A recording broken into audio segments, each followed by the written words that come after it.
Welcome, everybody. It's time once again to grab your board, swim out into the sea of ideas, and see if you can catch a wave. Maybe even catch a sales pipeline with the man behind, actually, he's the man who started National Margarita Day here today, Matt Heinz. I did. Not very many people know that, Paul. I appreciate that you picked that up. That's deep on the Wikipedia page. Very deep. Appreciate that you got that. No, not true at all. So, we can do fake news like anybody. We're recording live today. I don't know if you can tell in my voice. We're recording live from the Heinz farmhouse / sick ward. I can tell you that the flu shot this year, my family, everyone in my family gets it every year. This year, I can definitively say it does not work. And here's my recommendation. 1, keep getting the flu shot because every once in a while they get it right. And 2, if you get the flu, go to the doctor, get the flu meds. The flu meds, they're amazing. So keep taking the flu meds. But I'm on the downside. I got 2 kids on the upside. It's terrible. It's not good, but at least we're getting it out of the way. So that's all I got to say about that. Fun times. But life goes on, business goes on, Sales Pipeline Radio goes on. Thank you very much, everyone, for joining us today on Sales Pipeline Radio. We are here every week at 11:30 Pacific, 2:30 Eastern, covering everything B2B sales and marketing. We're featuring some of the best and brightest minds in the B2B sales and marketing industry. Today is no different. I'm really, really excited to have joining us today Joe Hyland. He is the Chief Marketing Officer for On24. Joe, thanks so much for joining us. Matt, glad to be here, and I did not realize we'd get medical as well as pipeline advice. So this is impressive. No, you get everything here, and Paul will tell you, we're 104 episodes in. We do fantasy football picks. There you go. We do weather forecasting. We do every once in a while we'll have callers calling with all kinds of random stuff. We can do all kinds of stuff. Speaking of randomness, the question I wanted to start with you. And I actually ask myself this question sometimes as well. I'm a journalism major from a decent, public West Coast public school. And somehow as a journalism political science major, I ended up in B2B marketing. How exactly does a government major from Dartmouth end up slumming with B2B marketing folks like us? What does that career journey look like? And how did you, get to where you are today? That is a great question. I'm pretty lucky that I'm here. A lot of my friends are in finance or they're traders, and I can't imagine a worse profession. No master plan. I actually get asked that question a lot, not about my major, but how did you become a head of marketing? Like, you must have had this charted out since you were 22. I had absolutely no idea what I was going to do. I majored in government. I minored in psychology and economics, and it's probably the psychology that led me into marketing. I'm fascinated by what drives people and how people make decisions. It probably makes me really annoying in my personal life. But that's what I love about marketing. I think there's a major psychological element to how you persuade someone to do something, anything really. And why buy On24 over WebEx or GoToWebinar? There's an art of persuasion that perhaps we haven't perfected, but for me, that's what I love about marketing. So that's why I slum it with B2B marketing folks. That's a great answer, and I love the background in psychology. I think it's a really easy sell, no pun intended, to say, look, you got people buying based on logic and emotion in many B2B purchase decisions. You've got multiple members of this buying committee we talk about a lot, where you have to build consensus among those folks to get them to move forward. So understanding what makes them tick beyond just your features and your ROI story, makes a lot of sense. So talk a little bit about what you guys are doing out on 24, and specifically since, recording this less than 2 weeks away from Webinar World, we're recording live now. We'll have this podcast out in a couple of days. For those that are listening before Webinar World, talk a little bit about the event coming up and why people should, a little last minute, why they should get registered and get there. Yeah, we're psyched for this. So when I got to On24 about 3 years ago, we had, I don't remember, 11 or 1,200 customers, like a lot of customers, and we'd never hosted a customer conference. And I said to Sharat, my boss and our CEO, why? And it's a big expense. It's hard to have these events be profitable, and it takes a lot of planning. And so it took maybe a year and a half for me to convince him that we should invest in this, and ultimately we should invest in our customers. And there's nothing more powerful than getting your customers together and hearing what's great about you, what's great about On24, what sucks about us and what we should improve on. And then ultimately I don't say this at the event, but the truth is, it is the gift that keeps on giving for pipeline. Getting happy customers to talk about how they love working with you, and having prospective customers watch that. It's like a dry run. They don't have to pay anything, the prospects, and they get to see what it's like being a customer. So that's why we do the event. It's funny, when I called it, when I first proposed it internally, I called it Webinar World. Pretty much everyone in the company said, well, yeah, it's a great idea. We should do this customer conference, but obviously we won't call it Webinar World. And I was like, what do you mean? Well, why wouldn't we call it Webinar World? That's what we do. And they're like, oh, maybe sales acceleration, demand generation conference. And I'm like, what does that mean? Like, no, let's say what we do. We provide webinars. We do it better than anyone in the world, and we think that's a critical function in marketing. So hence the name. Yeah, we'll probably get about 1,000 people there. We had about 750, 800 last year. Yeah, we're super excited. It's really an opportunity for our customers to talk about webinars and talk about how they're using webinars well, where they can improve upon. We give a couple presentations. You're giving a presentation. It's really about hearing from peers, hearing from experts, and we try to get the heck out of the way and let that collaboration happen. Yeah, I think it's going to be a great event. I'm of course biased because I will be there. I'll be speaking there, and I'm looking forward to it. But I would argue that getting together and talking about webinars is more important now than ever. I mean, there's so many people are doing webinars. It's more important now than ever to make sure they stand out, to make sure they're different, to make sure that you can create value in a format that isn't going anywhere. But you mentioned something at the beginning of that. You said, it's hard to make these events profitable. And curious, for you as a marketing leader, if you look at this, is profitability the goal for something like Webinar World, or you look at this as sort of ultimately a loss leader or a low cost way of getting the awareness and pipeline you want? Like, how do you think about the balance there of the objectives you have with an event of this size? Yeah, it really depends on who you're asking. So me, I don't care about making money at the event. I think that is so incredibly short-sighted. When we talk about this at the board level, I mean, it's not surprising that we were encouraged to have this be profitable. And I said, listen, this is an investment in our customers. I mean, this is really an event for our customers. I think ultimately the event will pay for itself, but it's on the back end, and it's contracts that we'll be getting out of customers or prospective customers, who are considering working with On24. In the end, does it work out for us? Yes, but I really don't care about that. For me, if we've only done one event, by the way, so we did it last year. It was a phenomenal event. I loved it. The idea was to have marketers talk about things that work incredibly well for them, mostly around webinars, but not completely.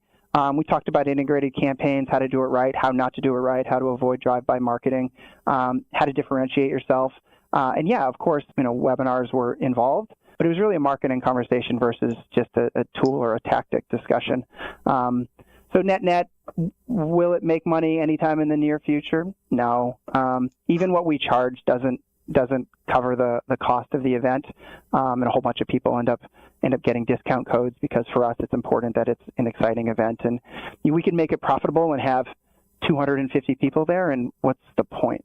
So yeah, not our goal, and I don't see that changing anytime soon. I like that a lot. I want to talk a little more when we come back from our commercial break about integrated marketing and I think finally we're starting to come back from the growth hacker phase of everything has to be measured and everything has to have a specific revenue target. And as much as I'm a math marketer, and I know you are as well, that, to be able to do events like this where that they fit into the broader picture, that the body of work is required to get you where you want to go from a revenue and growth standpoint. Well, I'll talk more about that. We got to pay a couple bills first real quick. We'll be back with more with Joe Hyland. He's the CMO of On24. We'll be talking more with Joe about integrated marketing, sales and marketing alignment, and lots more. We'll be right back.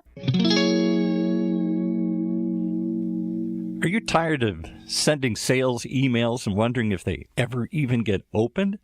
If so, you need MailTag. MailTag is a Chrome browser extension for your Gmail that allows you to track your emails in real time. You receive alerts right on your desktop as soon as your emails are read. And as a special thank you for being a listener of this show, we've teamed up with MailTag to provide you guys with special discount on your MailTag subscription. Just type in the word Heinz, Heinz. You can get 50% off for life yeah, 50% off for life. What do you got to lose but that question mark hanging over whether your emails got opened? Be sure to check out mailtag.io. I know it's a little different. Mailtag.io to start your completely free 14-day trial. No credit card required. And afterwards, put in that code Heinz and get 50% off for life. You'll thank us afterwards.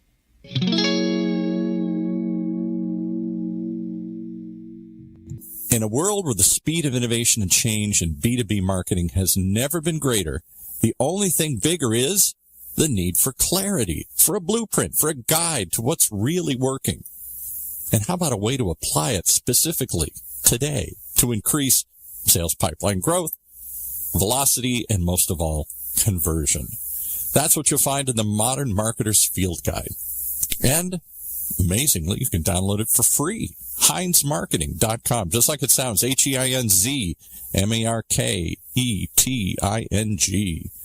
It encompasses the entire sales and marketing cycle, but in quick bursts with lots of specific, actionable ideas, strategies, tactics you can put to work right away, like today. The loaded table of contents helps you narrow in and tackle a problem. And it's something you can come back to over and over again as a reference guide. Why not download your free copy of the Modern Marketer's Field Guide? It's free. HeinzMarketing.com, just like it sounds. HEINZ Marketing.com. All right, back to Matt and his guest. And before he does, I just got to point out, you both had political science backgrounds. I was a political science major, too. So it just shows you the power of that degree here. The power of that degree. And also, I think, when you think about the psychological impact of studying politics, through the years, and not just U.S. politics, but, throughout world history and the nature of political science, and think about sort of the logic and emotion that goes into those waves of decisions and everything. It's quite interesting. There you go. Yeah, well, so like Joe said, we cover everything here. We got politics. We try not to do a whole lot of politics here on Sales Pipeline Radio, but we get into health recommendations. We get into college football. If anyone wants my, way too early top 25 college football predictions, or more importantly, if you want to hear my Ivy League, no, I'm kidding. I'm not going to go there. But so don't ask him about his barbecue recipes. That's another one here. No, we'll be done. Well, 15 minutes later, we'll be all done. Well, we're out of time. We got to go. Boy, I totally got off topic. I lost my thought. Sales Pipeline Radio, we're back. We did not get a chance to set this up at the beginning very well here, Paul. Sales Pipeline Radio. If you like what you're hearing today, if you're still with us after this zigzag conversation, it is entirely my fault. I'm blaming the flu. I get that chance this week. Definitely check us out. We are on the iTunes and the Google Play, where you can subscribe to every episode. Don't miss a single future episode of Sales Pipeline Radio. You can catch every episode, past, present, and future, of Sales Pipeline Radio at salespipelineradio.com. Every episode is available on demand. And coming up in the next couple of weeks, got some more amazing guests. Next week, the very beginning of March, we have Jill Conrad. She's one of my favorite sales authors and speakers. She's written a number of books that have become seminal works in the sales space. Jill Conrad joining us next week, followed by Manny Medina. He is the CEO of Outreach, and we're going to be talking to him about technology that your sales team can trust, and is there trust that could be built between technology and your sales organization and your prospects, and how to make that balance work. But today we're going to continue to talk a little more with Joe Hyland. He is the CMO of On24. And Joe, before we went off to the break, we were talking a little bit about how to justify things like 1,000 person, 2,000 person user conference. And last year's webinar world went really, really well. Got another one coming up here in a couple of weeks. You mentioned sort of looking at that and saying, yeah, we've got objectives for it, but I don't need it to immediately be profitable for it to be successful. Talk about how that perspective manifests itself in the way you look at integrated marketing campaigns overall. I mean, obviously, you're being held to a number. You're expecting marketing to contribute to revenue and sales goals within the company. But it sounds like you don't necessarily need every individual tactic, every individual instance of marketing to be cost justified. How do you think about that from an integrated marketing standpoint? Well, you said something interesting when we were talking the other day, which was scorched earth marketing, where this stems from the growth hacker movement. I think more and more CEOs, particularly of smaller and medium-sized companies that are trying to grow super fast, are understanding and recognizing the importance of pipeline. So that part's great. I think marketers are playing a bigger and bigger role in that, and some are even stepping up to own it. Whether that's a good idea or not is a different discussion.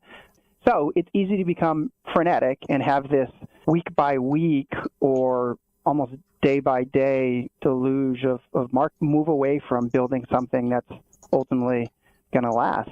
And so I would take a step back and I look at marketing, actually a similar basic principle that I would for economics. One of my first economic professors said to me early on, he said, it's super simple, but you either understand this basic tenet or you don't.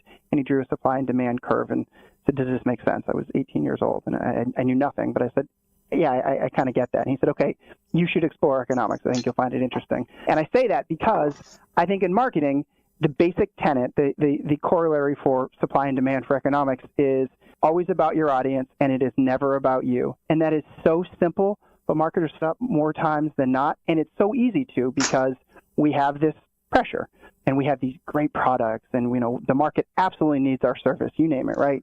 I think once you slide down that slippery slope, that's when you stop running integrated campaigns. That's when you stop having more of a holistic view of your marketing. That's when you start measuring success in a myopic fashion, and it's week to week or day to day, and that's when you're screwed. Like that's when you start to lose the trust of your audience because you don't honor that trust. You should be adding value, and if you go back to the basic tenet of marketing, you should be providing information, a service, a product, whatever, that completely hooks up your audience, that completely sets them up for success because it's all about them. It's never about you. And if you can stay true to that, you can do great marketing. And so to me, that's integrated marketing, is understanding what you're trying to solve, how you're solving it, how whoever you're marketing or selling to would be kind of screwed without it. And if you stay true to that, you're good. I like that a lot. And I agree with everything you're saying. And I think sometimes in the ivory tower, conversations that are, sales pipeline radio and situations like this, like we can talk about that. But to do that in an operational capacity, it requires a cultural, it requires enough people elsewhere in the organization, especially your peers, even like, your board members, your investors, to also buy into that. Talk a little bit about the cultural requirements to take that kind of an approach to marketing where you can have revenue responsibility, but also, for lack of a better description, kind of take the long view and do the right thing for the long-term value of the business and the brand. Yeah, that's a great point. There's not a simple answer, truthfully. I think it comes down to having a well-thought-through strategy that you then have tactics and items to execute that support it, and it requires some trust. So I'll speak at On24. When I got here, pipeline was a huge problem. We were growing pretty fast because we had a nice market fit. We had to change a lot of things. And my first discussions with the board, most importantly with our sales leader and with our CEO, was we need to come up with a plan that makes sense, that we all agree with, and then we need to be patient. And that word can be difficult. And I don't mean patient like multiple quarters from now, but we need to give this time to work. Then once we start seeing traction and positive uptick, we can analyze what's working. We can do more of that. We can determine what's not working. We can, if at all possible, cut that out and move dollars into the categories where we're getting positive returns. I think then, so after you have that trust and then you start seeing success, you build credibility and you don't have that week to week or heaven forbid day to day stress and push. If you can't get that commitment up front, run, leave, because that just won't change. And so for me, that occurred in the first, month of the job here, and that was 3 years ago. And we've had great growth since, and we build over $2 million of pipeline a week. We build a lot of pipeline here. But yeah, it wasn't that way 3 years ago. It's taken time. That's amazing. That's a great story. We're wrapping up here with Joe Hyland. He's the CMO, Chief Marketing Officer for On24. And final question for you, Joe. We always run out of time before we get to all the stuff we want to talk about. But, one question we ask everybody as we wrap up is, who are some of the people that have been influential for you in your marketing career? They can be people that are dead or alive. They can be professors. They can be authors. They can be peers that you've worked with. But who are some of the people that, you would cite as some of your greatest sources of inspiration or people that you would recommend other people read or pay attention to as they continue to evolve their B2B careers as well? Yeah, I don't know if you can find any information on this guy. My first boss out of school was a guy by the name of Jim Gargan. I was at a company called Stratus Technologies, and he totally changed my career. He went on to be a longtime executive at IBM. He's over at Oracle now. He's an SVP of marketing. Super aggressive guy. In a positive way. That sounds negative. He, super aggressive marketer, shall I say. He told me, always differentiate. You need to be loud, whatever you're marketing, and it depends on the company and in the space, of course. And the smartest thing you can do is tie yourself to customers and preferably growth as a marketer. And he talked about kind of more BS side of marketing and the softer side of marketing, not that that's to be forgotten about. But he said, if you know your customers and you tie yourself to growth, you always have a great career. And that was almost 20 years ago, and I still think about it, every time I'm asked the question about who's influenced me. And that's awesome. That's a great story. Well, thanks again, Joe. I want to thank again our guest, Joe Hyland. He's the CMO at On24. We're going to have to wrap up here. If you would like to attend Webinar World, if you want to come see us, should be a great event if you're listening to this before March 7th, 2008. Boy, did they do podcasts about that, Paul? I think maybe, I don't know. But there was not a Webinar World. They've only been doing it for 2 years. So if you're listening to this before March 7th, see, this is the flu. It's just driving me nuts. March 7th, 2018, check out on24.com. You can find more information about Webinar World. We'll put links for registration in the notes for this podcast as well. And if you're listening to this after that date, still check out on24.com. Great service. We use it ourselves. And I'm sure you'll be able to see some recaps from the great event that they're going to have here in a couple weeks. Join us next week. We'll have Jill Conrad. She's an author of several books on sales strategy, one of my favorites in the sales space. Super honored to have her on the show. And join us every Thursday, 11:30 Pacific, 2:30 Eastern. And join us on the podcast, salesPipelineRadio.com. Everywhere fine podcasts are sold. For my great producer, Paul, this is Matt Heinz. Thanks for joining us for another edition of Sales Pipeline Radio. You've been listening to Sales Pipeline Radio. Brought to you by the good folks at Matt Heinz Marketing. Right here on the Funnel Radio channel.